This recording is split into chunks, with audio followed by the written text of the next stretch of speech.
Hello there, welcome or welcome back to my channel, or if you're here, hi, my name is Samantha and this is my channel where I talk all about books.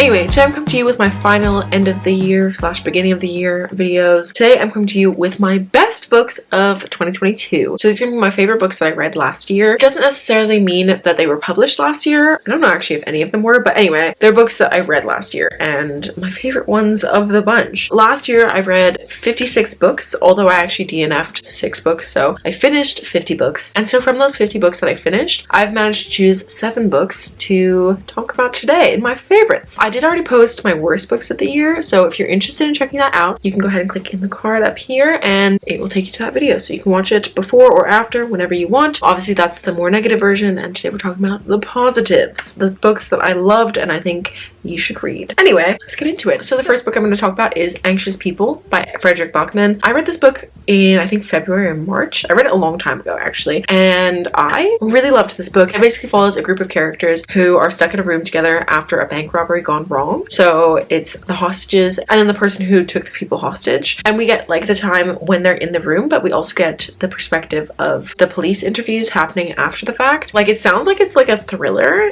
and it's really not. It's more of like an exploration about human nature and people. It really surprised me, and it was so funny as well, even though it was covering some really like sensitive topics. It was just honestly delightful. Very sad, very heartbreaking at times, but also funny and uplifting at times. So yeah, overall I loved this book. I think I gave it 4 or 4.5 stars. Like, it wasn't a full 5. I did really enjoy this one and I would highly recommend it. The next one I'm going to talk about is a very popular romance book, which I finally got around to after 2 years. I read Beach by Emily Henry and I adored it. I was very surprised by it because I also read People We Meet on Vacation in 2022 and I really didn't like it very much. So yeah, I was kind of nervous about this one, and also I'd always heard that it's like not what you expect it to be. I don't know, I think maybe I just read it at the perfect time. I just loved it so much. It basically follows 2 writers who were like rivals in college, and it's like, I don't know, probably like 5 or 10 years after college, and they end up living in beach houses next to each other. Well, except it's actually on a lake, not a beach, but you know, whatever. And they both have some writer's block, so they decide to switch genres for the summer because he writes these like literary fiction masterpieces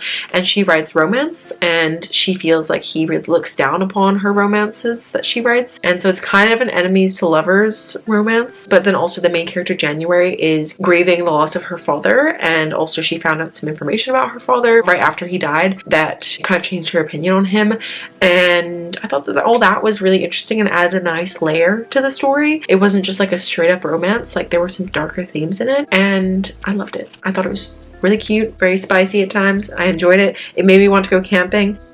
No context to that, but if you read the book, you know what I mean. But we're gonna leave it there. The next book on my list is the 4th book in the Truly Devious series by Maureen Johnson, and that book is The Box in the Woods. I started the Truly Devious series in September, and I have been absolutely loving it. I didn't enjoy the first 3 books as much. I think I gave all of those ones 4 stars, and then I gave this one 4.5, and I'm currently reading the 5th book actually and absolutely loving it, so I can also imagine another 4.5. But if you don't know what the Truly Devious series is about, it basically follows our main character Stevie Bell, and she basically gets accepted into this very illustrious boarding school called the Ellingham Academy, and part of the reason why she's accepted is because she wants to be a detective, and one of the cases that she's looking into, well actually like the only case she's looking into at that point in time, is based on the Ellingham Academy, because back in the 1930s when Albert Ellingham opened the school, shortly after that his wife and daughter were kidnapped and they're presumed dead, and there was a note left behind by someone called Truly Devious. So Stevie gets accepted into the school with the goal of solving the mystery, and then all of a sudden it appears that Truly Devious is back. So the first 3 books all take place in the boarding school, and then the 4th book actually takes place in a summer camp, and it's like all of the characters we know and love from the first 3 books but in a completely different setting. And I really enjoyed it. I thought that this one, I don't know, I think I just enjoyed the change of setting. Like, the first 3 books are all about the same mystery, whereas now we've already got the characters established and the relationships established, but we're following different mysteries. So yeah, the 4th one took place in a summer camp, and basically in the 1970s 4 teenagers were murdered at the camp. They were like camp counselors, and the case is cold, but Stevie is contacted and is basically invited to go be a camp counselor there, and also try and solve the mystery while she's there. I think I just preferred the setting of this one, and having the characters already established means that like you already know and love them, and so it was just such a fun time, and I gave this one 4.5. The next book on my list is probably tied with number 3 as well, but coming in at number 4 we have The Ex Hex by Erin Sterling. This book surprised me how much I loved it. I thought I was gonna enjoy it, but like I didn't realize how much. I think it was just like the perfect time for me. This book is set in a small town. It follows our main character Vivian, who is a witch, and she works at a university in this small town. And basically 10 years ago, this guy Reese was on the scene, and they had a bit of a summer romance, but unfortunately he had to go back to Wales because he was actually engaged to somebody else, and he broke Vivian's heart, and she was very devastated. So she got drunk, naturally, and she jokingly put a curse on him. Like, she wasn't trying to put a curse on him, she was just saying, I curse you. And being a witch, she actually did curse him. So fast forward 10 years, and Reese has to come back to the town because his family were actually some of the founders. So for whatever reason, he has to come back and charge the ley lines. And so he comes back into town, and all of a sudden, he's never had any problems with his magic before, but everything seems to be going wrong. And it turns out that her curse actually worked, and she has accidentally cursed him. And so they're trying to figure out how to take this curse off of him and sort everything out in the town. And it's, sort of like second chance, but also like enemies to lovers romance. It was just honestly so much fun. Like, it's not necessarily a good book by any means, but it was so much fun. And I actually recently bought the second book on my Kindle. I kind of want to save it till next year, like next October, but at the same, or sorry, this October.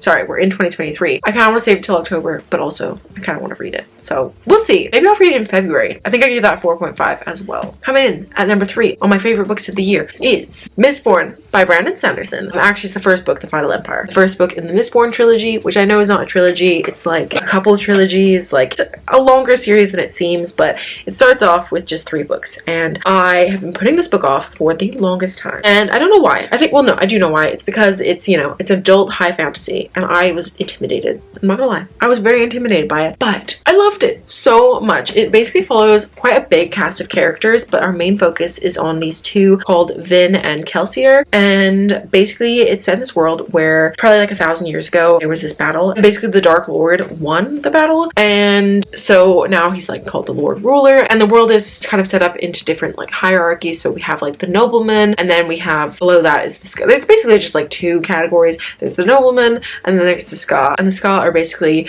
treated terribly. A lot of them are enslaved, and they are all living horrible lives basically because they live in this gray wasteland, and it's not good. It's not good at all, basically. But in this world, there are people who can practice allomancy, which is where you ingest a metal and then it gives you powers. But most people can only do 1 metal. But there are people called Mistborn who can use all of the metals. And so basically, this big team of allomancers and Mistborn come together to try and overthrow the Dark Lord. And it's fantastic. It's everything that I wanted out of Six of Crows, but I think Six of Crows is kind of garbage, no offense. But this book, I loved it. I just loved it. I loved the characters. I loved the politics. I loved the build-up. It was truly not what I was expecting. Like, it was what I was expecting, but I didn't expect to love it as much as I did. I had completely forgotten how much I love high fantasy, and then I read this and I was just completely enamored with it. And have I continued on with the sequel? Not yet, but it's gonna happen soon. I will do it before I forget everything. Anyway, moving on to my top 2 books of the year. These are almost tied. Like, it's so hard to actually choose the number 1 out of these 2 because they're similar in many ways, but they're also different in many ways, and they're also both amazing. But I feel like one I just loved, and one I feel like has changed my life in some ways. So that one's my favorite, I guess. Coming in at number 2, we have Wordslut, A Feminist Guide to Taking Back the English Language by Amanda Montell. This book is truly like my everything. I started reading this book on Scribd, and I had to stop because I was like, you know what? I love this so much already that I need to buy a physical copy, and I need to highlight the crap out of it. And so I have some tabs, but I also have like a lot of just like things underlined. I have like actual things underlined as well, and I'm not one to annotate my books. I just loved this so much. This is obviously a nonfiction book about linguistics. I love linguistics in any form. I love it. I find it completely fascinating. I don't know why, but I just love learning about how language works and the social impact on language and everything to do with language I adore. So this is obviously about language and gender, and so it explores sort of the way that language, especially the English language, has been set up to you know, favor men because we live in a patriarchal society. And so it talks about how language is geared towards that, and how, you know, it really makes you think about how some of your everyday phrases kind of, you know, ignore women. For example, I am very guilty of saying hey guys to a group of people who are not men. I use guys all the time, but I'm really trying to not use it as much, and that's something that's actually mentioned early on in the book. Amanda Montell is recounting a story where she used y'all instead of you guys, and how this woman tried to tell her off, saying like, why are you saying that? That doesn't sound very good, basically. And then Montell actually saying like, you know, well, you say that, but we don't have a gender neutral you plural. So yeah, it was just really interesting and I loved it. It covered so many different topics and it was my everything. I will be rereading it at some point, you know, maybe just here and there, because this is such an interesting topic to me. It's one of the ones that I always loved learning about in school, because if you don't know, I was a linguistics minor at university and it should have been my major. I love it, but that's fine. I still enjoyed all the time that I got to spend learning it, and yeah, I love it with all my heart. Amanda Montell is definitely an auto-buy author for me now. I loved Cultish, I loved Wordslut, and I'll be definitely picking up her third book whenever it comes out. I know she's working on one, but I'm like, can you hurry up, Amanda? I want it now. And moving on to my top book of the year, another nonfiction book about linguistics. That is How Stella Learned to Talk by Christina Hunger. I read this book back in March, and I'd heard about it. I thought it sounded interesting, but I didn't realize I was going to love it so much, to the point where it almost made me cry, and it made me really think about things in my own life, which I'll explain in a second. But if you don't know, this book is basically about this woman, Christina Hunger, who is a speech and language therapist, and she ended up getting this dog called Stella, pictured here, and she was finding that she couldn't understand what Stella wanted. This was like her first time owning a dog since she was like very young, and so she was really struggling to understand what Stella wanted. So she basically applied some of the tactics that she had learned for speech and language therapy to helping her dog learn to talk. So you've probably seen it on Instagram or TikTok, whatever, but basically Stella has a bunch of buttons which say words when she presses them, and she can actually like form sentences. And it's not just explaining how that all came to be, but it's also explaining like some really interesting things that you wouldn't think about like how Stella is able to actually like have conversations and, you know, actually like talk about her day, not just like, oh, you know, I want to go outside or I'm hungry, but like she can actually say, like, you can see that she has observations about the world around her. And I think people are so quick to think that dogs aren't that smart, or animals in general aren't that smart, but animals are so freaking smart, and it's so cool, and it's honestly just magical.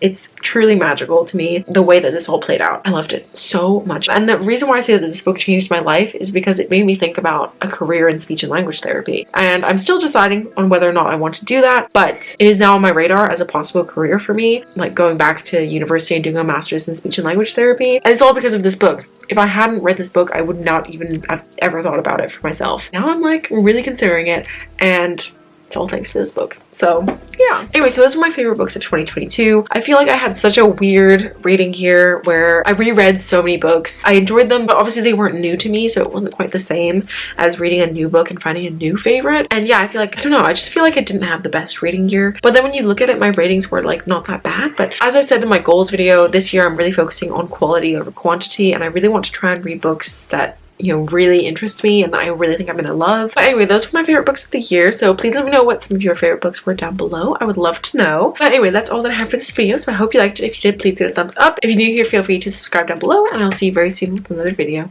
Bye!